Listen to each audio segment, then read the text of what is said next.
WhatsApp beautiful people, আসসালামু আলাইকুম। This is Rony and welcome to my blogs.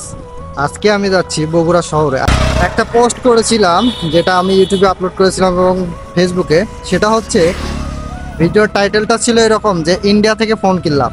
তো আজকের ভিডিওর টাইটেলটা হবে বাংলাদেশের বগুড়া থেকে ফোন কিনলাম। তো আমি এখন রাস্তার ভেতরে আছি, পাশে অনেক গাড়ি যাচ্ছে, অনেক বেশি নয়েজ।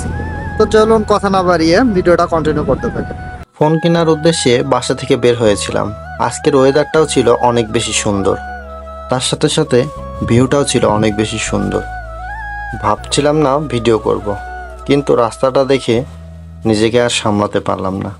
যাই হোক, দেখতে দেখতেই আমরা চলে আসলাম পল্লীমঙ্গল হাটের এখানে। এখন যেটা দেখতে পাচ্ছেন এটা হচ্ছে পল্লীমঙ্গল হাট। আপনারা পল্লীমঙ্গল হাট থেকে কে কে ভিডিওটা দেখতেছেন অবশ্যই লাইক, কমেন্ট, শেয়ার করে জানাই দেবেন।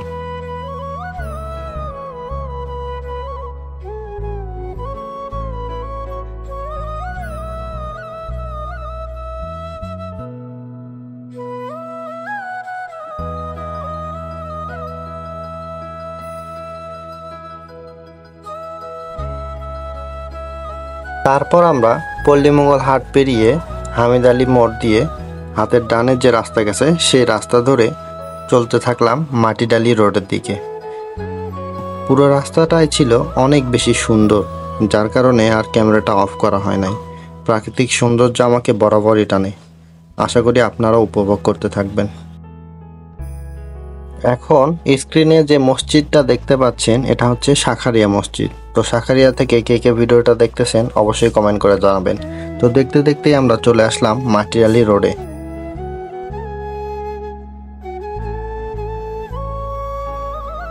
এটা হচ্ছে মাটিডালি রোড। এখন আমি যাচ্ছি মাটিডালি বাজারের দিকে, কারণ ওখানে আমার বাইকটা গ্যারেজ করে রেখে শহরের দিকে যাব। হাতের বামে যেটা দেখতে পাচ্ছেন সেটা ক্যাসেল শহর।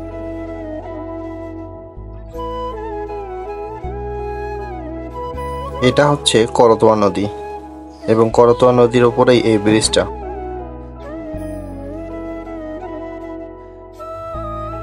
এখন আমি এখানে আমার বাইকটাকে গ্যারেজ করে রাখবো। স্ক্রিনে এখন যে জায়গাটা দেখতে পাচ্ছেন এটা হচ্ছে মাটিডালি বিমান মোড়।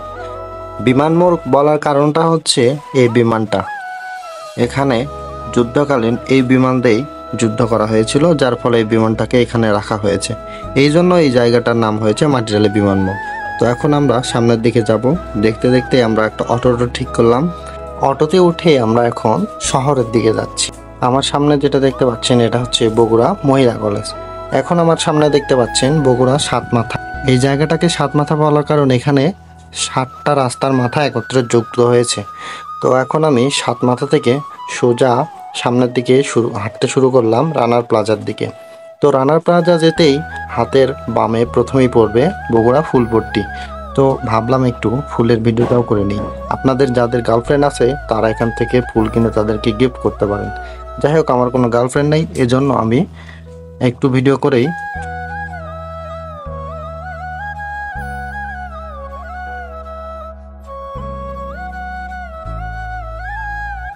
ফুলপট্টি থেকে বেরিয়েই সোজা যেতে থাকলাম রানার প্লাজার দিকে।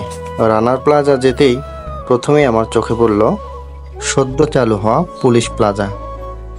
দেখতে পাচ্ছেন এটাই হচ্ছে সেই পুলিশ প্লাজা। তো পুলিশ প্লাজার সামনেই হচ্ছে রানার প্লাজা। যেহেতু আমরা রানার প্লাজা থেকেই ফোন কিনবো, সেহেতু আমরা রানার প্লাজার দিকে হাঁটতে শুরু করলাম।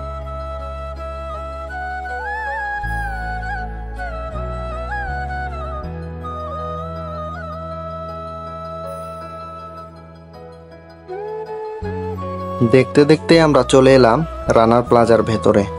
পুরো মার্কেটটা এসি দ্বারা নিয়ন্ত্রিত হওয়ার কারণে পরিবেশটা ভীষণ সুন্দর ছিল।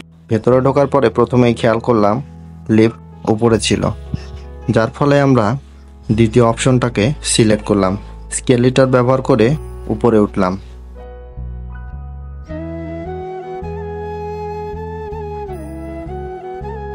দ্বিতীয় তলায় আসার পরে দেখতে পেলাম এখানে মেয়েদের আইটেম।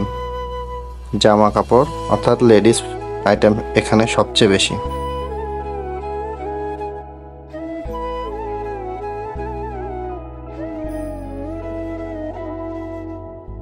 এটা হচ্ছে 4র্থ ফ্লোর। এখানে আমাদের আসার কারণ হচ্ছে একটা মোবাইল ঠিক করব।